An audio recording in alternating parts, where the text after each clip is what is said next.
Welcome to TV20 News. I'm Dan Monroe. Let's take a look at what's coming up. There's just nothing that can replicate the power of a book coming as a gift in the mail for that child specifically every month, to get them motivated, to get them excited about reading books and learning. We learned about Dolly Parton's Imagination Library and the impact it's having right here in Cleveland. We especially get to see these kids on the worst days. And so to be able to give them something to make them really happy is awesome. All sorts of toys and items went to foster children in Cuyahoga County. Every item donated by community members. There's some things you can do even if you have a cane, that you can put that cane down on somebody's toe and boom, boom. So we learned a lot. One Cleveland neighborhood learned safety tips and self-defense to feel better prepared in case of an emergency. Imagine receiving a brand new book for your child delivered right to your doorstep every month. That's what happens with Dolly Parton's Imagination Library, which is just one of the programs the Literacy Cooperative in Cleveland coordinates. And the outcomes are crucial in helping kids across the city feel prepared once it's time to enter kindergarten.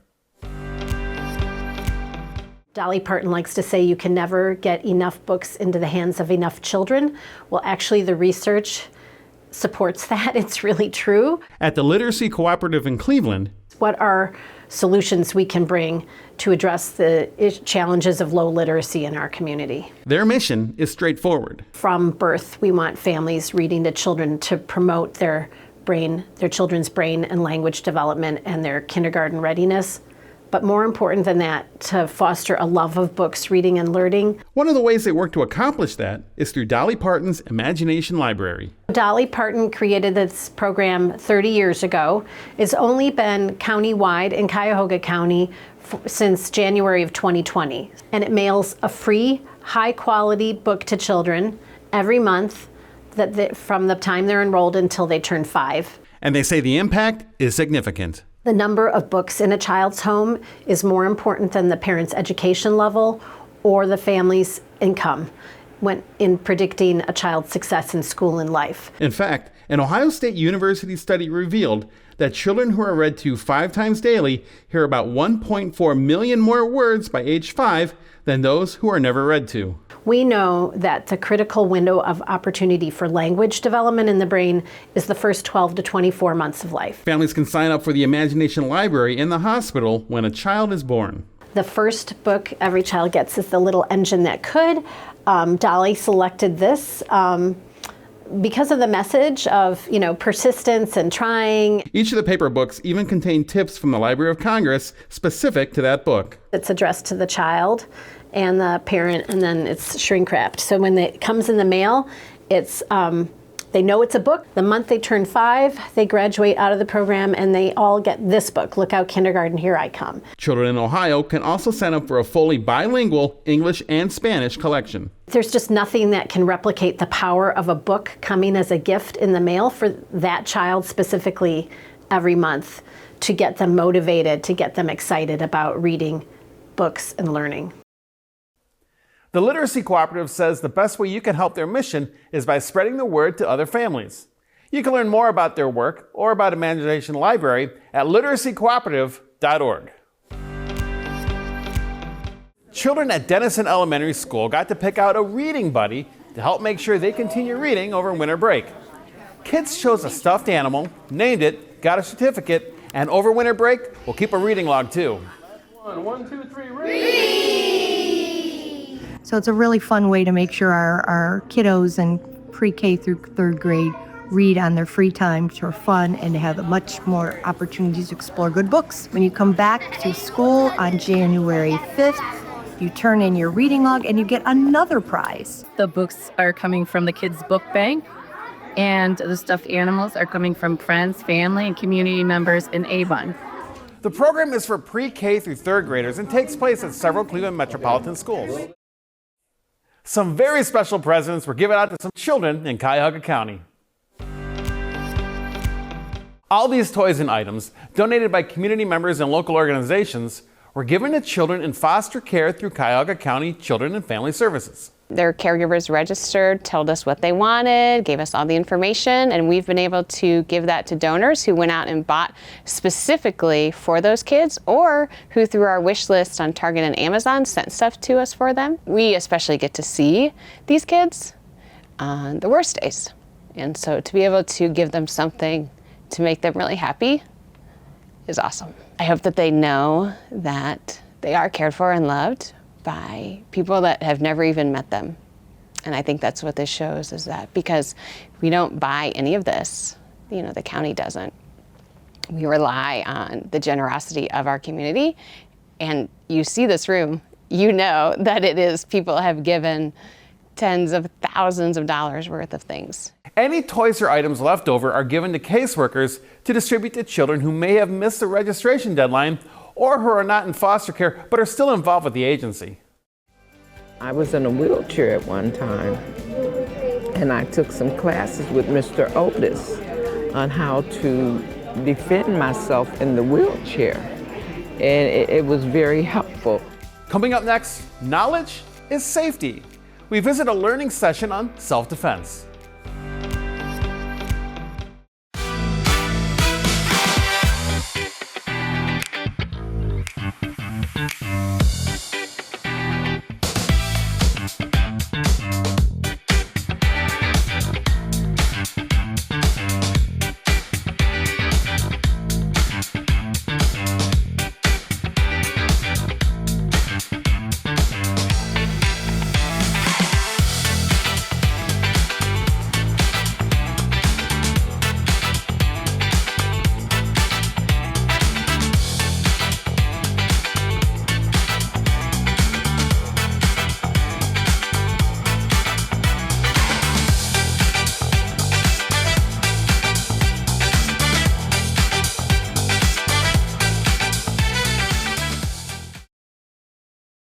Hi, I'm Dr. Elizabeth Crow, Director of the Office of Urban Analytics and Innovation. Last year, we launched the new 311, a centralized, non-emergency hotline and website that provides ready access to city services and information.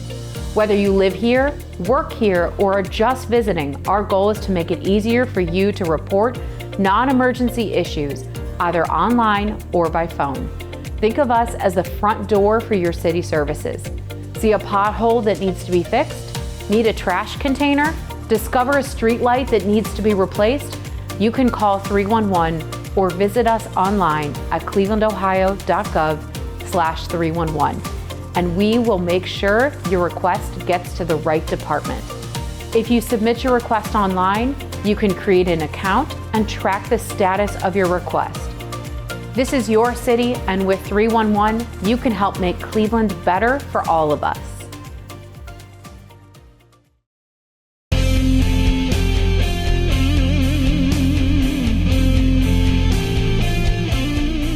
TV20 and the Cleveland Division of Fire have teamed up to bring you these Christmas tree safety tips to make your holidays even better.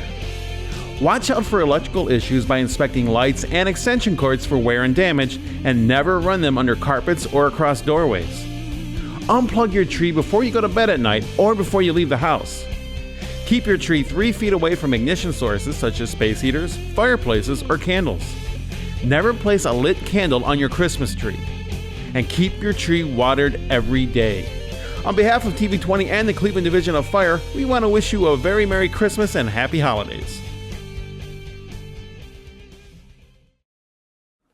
Dancing, food, and helpful tips and advice that can be used daily. TV20 spoke with event goers, organizers, and speakers at this year's holiday celebration for seniors.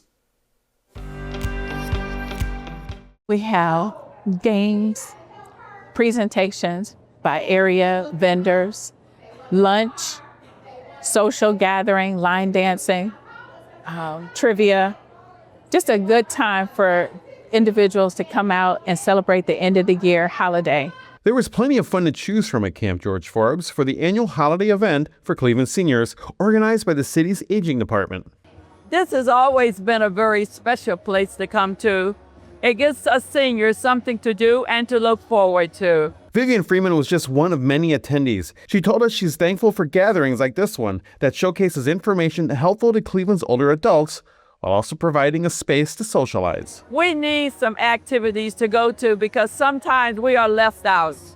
We think sometimes that people don't care until we come here and we realize that there are people that care what we think, how we act, and what we do. We want seniors to get out and socialize. We want them to be able to celebrate and not celebrate alone. We want them to be with other people. Cleveland firefighters were also there to provide helpful information seniors could use at home. We gave them 8 tips on falls prevention that could work with them and keep them safe, especially during the snow season. All citizens need to understand prevention is a key. It's important to us as firefighters to help take care of the community, but we can help community even better by preventing some of these incidents from happening. The information was given in both English and Spanish. It's really wonderful that they were able to come out and talk about fire safety, fall prevention, and be able to demonstrate and show by using the props.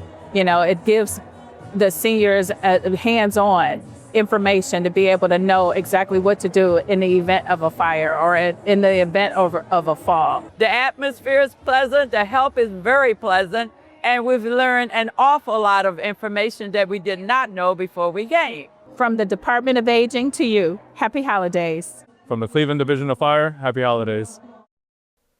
To stay up to date on upcoming events for seniors, you can follow the Department of Aging on Facebook or email them at aging@clevelandohio.gov or call 216-664-2833.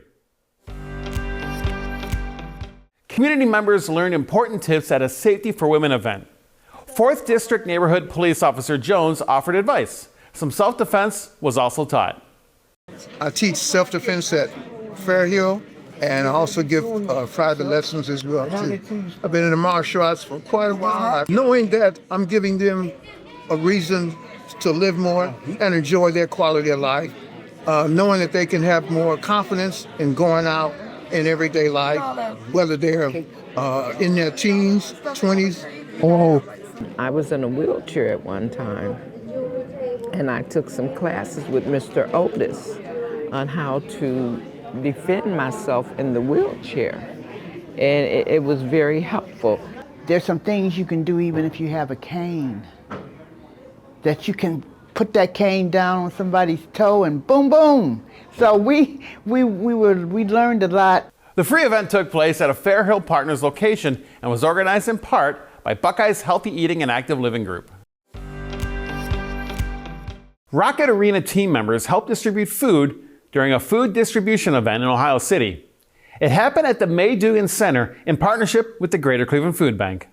We're here today at May Dugan, prepping for a distribution to neighbors. The Cavs have been supporting us now in several ways over the last few years.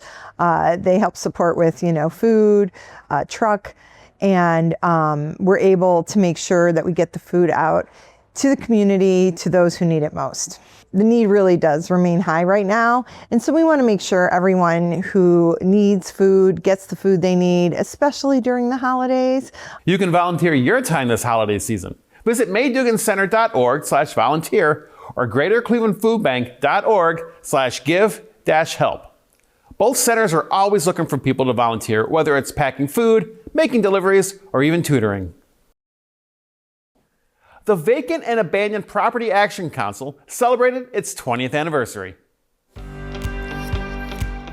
VAPAC was founded in 2005 and is a collaborative group that addresses vacant properties by returning properties to productive use. The group brings together decision makers from Cuyahoga County government, municipalities, nonprofit groups, and universities, all to help strategize and improve Cuyahoga County neighborhoods. The room, the way that, if you look at the boards, the way this has evolved, and it's evolved in a way without a top-down structure and a bureaucratic kind of way of doing business, and it speaks to the people in the room and their commitment to community and to building a good place. VAPAC unraveled the riddle and found the answers, and it's not surprising that it's still going, because the crisis is still going. The group says its mission has evolved over time to also address housing and finance practices that could lead to vacancy, abandonment, and housing insecurity for renters and owners. All of these people coming together to solve major problems in our community, and the fact that that hasn't changed, it has an amazing capacity to bring those who are on the ground seeing the everyday problems and issues to then those who are making policy and can really impact change at the city level. And you can learn more about VAPAC at their Fair Housing Center website, thehousingcenter.org/VAPAC, VAPAC. Ward 5's annual Health Expo will help bring resources and screenings to community members. Attendees had access to health insurance information, vision screenings, CPR demos, blood pressure checks, and more. It all took place in Councilman Richard A. Starr's ward at the Friendly Inn. This is very important. One of the things them try to do all year long is provide direct access to health screenings, health providers, agents, insurance, so that way our residents are taken care of during the holiday season, cold and flu season, making sure that they know about the readily available resources locally in the community. Some of the vendors included the Fatherhood Initiative, Care Source, and the Hunger Network.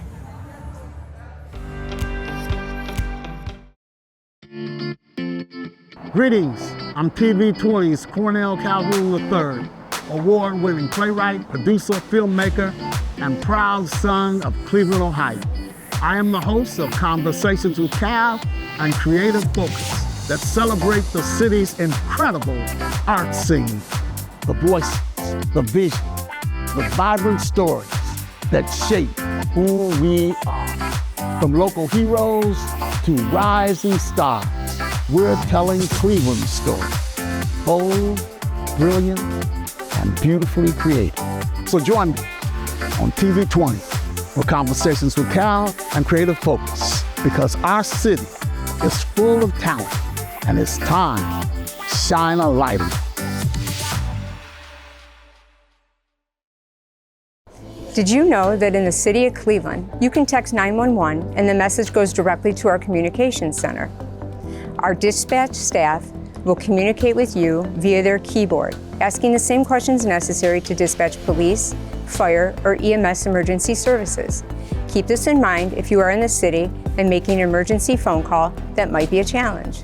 This safety message is brought to you by the City of Cleveland Division of Police. Hello, I'm Dr. Dave Margolius, Director of Public Health for the City of Cleveland. In this role, my number one priority is reducing the smoking rate in the City of Cleveland.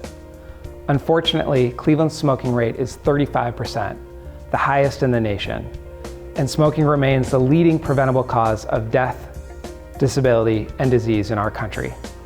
But I believe we can change that. Did you know that the majority of people who smoke actually want to quit? It's just so difficult, especially menthol cigarettes. And it's our residents who are specifically targeted by big tobacco. The outcomes are devastating on our collective health. Smoking too often leads to premature disease and needless suffering. If you have loved ones who smoke, please help them quit. And if you are a smoker, please know that help is available. We have a long list of options to help you successfully kick the habit. Call 1-800-QUIT-NOW. Together, I know we can reduce smoking rates in Cleveland. Thank you.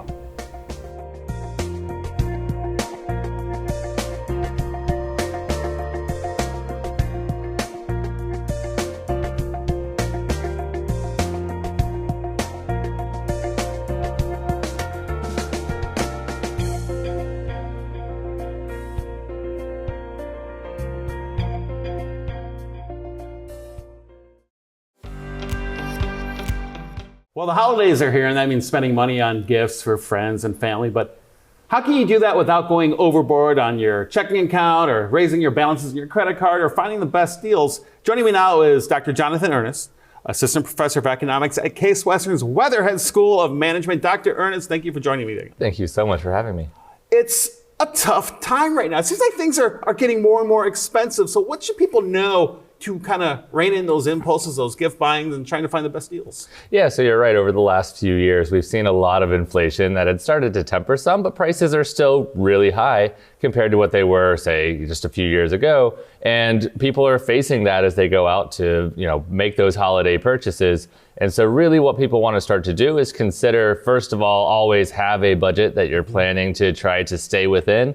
And then before you start making lots of those purchases, try to figure out, are these going to put me over? Should I, trade in this particular item for another item, things like that. And one great thing that you can do is a lot of, especially Gen Z, has started to kind of come up with, let's go out and buy, secondhand items that might be more quality, really useful, that won't break the bank, but are still a nice thing that I can put some effort into. And so we've seen a lot of that happening as well, where people are kind of saying, new items are getting very expensive with tariffs, with, just increased cost of production. Some of those older items might actually be higher quality and a much better deal for you. So that might be one immediate way to go to try to shrink that spending a little bit and stay within that holiday budget. You hit a buzzword called tariffs. Tariffs, it seems like we hear it every day. How is that affecting our shopping for the holiday season? Yeah, so 2025 has been big on this idea of tariffs, which for the last century or so, we had seen kind of fade away in terms of, overall usage of something like tariffs affecting the price of things coming into the country. This year, we saw large increases in the amount of tariffs being levied on products coming from all sorts of places around the world. And that's really started to affect the prices of some of those items that you might be looking at buying. So when you're thinking about spending those dollars for the holiday, some of that might be, well, maybe I can find items that are produced more locally, using more local inputs that aren't subject to those tariffs. Or it might be just, shopping around a little and saying, well, if products from coffee from Brazil is being taxed at 50% or something like that, then maybe I can find some comparable coffee from somewhere else that's being taxed at a lower rate, and all of a sudden it's a better deal in that sense. So you want to keep those in mind and realize that those tariffs aren't evenly affecting everything that you might want to buy.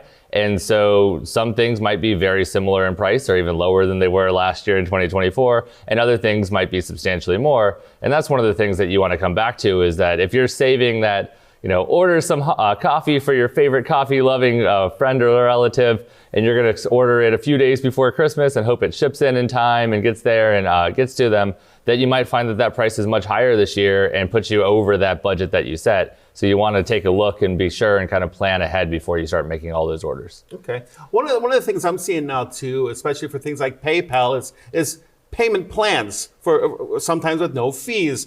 Are those good things? If so, also what should we watch out for with those as well? Yeah, so it can be really useful to say, I don't want to pay these several $100s right up front right now. I need to stretch my budget today, but I could make those payments over time. The catch that you want to kind of look out for, especially if there's, say, even zero interest kind of policies on those, is that if you, for example, miss one of those payments or don't make them on time or have a few dollars remaining that you would still owe, oftentimes you're hit with the entire amount of interest that would then accrue, and you'll owe a lot more for that product than you would otherwise want. Otherwise, kind of traditional layaway type plans, you would go in and you'd say, well, I won't get the product until I've fully paid it off, but keep it over in, kind of the back room for me while I make these payments toward it. And then the danger was you never come in and make all of the payments and actually get the item, and you're paying on something that you never received. Now it's usually you get the item up front, you get to enjoy it, you're having, a good time with it, but you might lose track of those payments, especially if you get into the next year and you're focused on other things in 2026. You want to make sure that you don't miss those, because you could face heavy fees or additional interest that you have to pay that you hadn't budgeted for or hadn't planned for, that makes it just way more expensive than what you wanted to pay for that item. Before we wrap up, Dr. Ernest, talk about the importance of spending within your means. In other words, maybe you don't need to buy that 75-inch TV. Talk about that. Yeah, so part of these payment plans even is that, you say, well, if it's $15 a month, I can definitely afford that, but you need to keep in mind that overall price you're eventually paying, and if you're doing that for many items, you're probably extending over your budget. So you want to keep that kind of total purchase price in mind. You also want to make sure that you're saying, yeah, if a 75-inch TV is a little bit more than my budget could probably allow, there are other things that you could adjust and do. So you could trade down to a slightly less expensive model. You could get a slightly smaller TV. You could find other options for, having something else to enjoy with those dollars, depending on what works best for you you and your budget. You don't have to get locked in and fixated on a particular item. And then when you get to the store, find out that it's more than you expected or more than you budgeted for. You're not forced to go through with purchasing that item. So it's fine to, abandon the item from your shopping cart and then say, I'll readjust, come back later, and maybe I can still purchase that item, or maybe I should adjust because I'm going to go over my budget and I don't want to do that and accrue lots of interest and fees. You said the word budget a lot. If people aren't really good with working with numbers or anything like that, talk about some online resources so they can help you make that budget. Yeah, so there's lots of different tools and apps online that you can use. You can really find what works for you. So you can find some that will bring in your bank account information, track your spending, tell you what categories your money is going to. There are others that help you plan ahead much more, and you say, well, I'm going to budget and make sure that money is put away for those necessities that I need, that my utilities and rent are getting paid, and then this is how much kind of fun spending money I have in this category, and it's not my whole paycheck, it's that smaller portion. And hopefully those are also helping you set aside some for saving, for investing, so that you can grow those dollars you're making now and enjoy more 75-inch TVs later. All right, Dr. Jonathan Ernest, thank you for the abridged financial lesson. I appreciate it as always. Absolutely, wonderful talking to you. There's so much to see here at TV20. You can catch it all right now by going to our YouTube page at TV20 Cleveland. Make sure you subscribe right away. Hey, thanks for watching TV20 News. I'm Dan Monroe. We'll see you next time.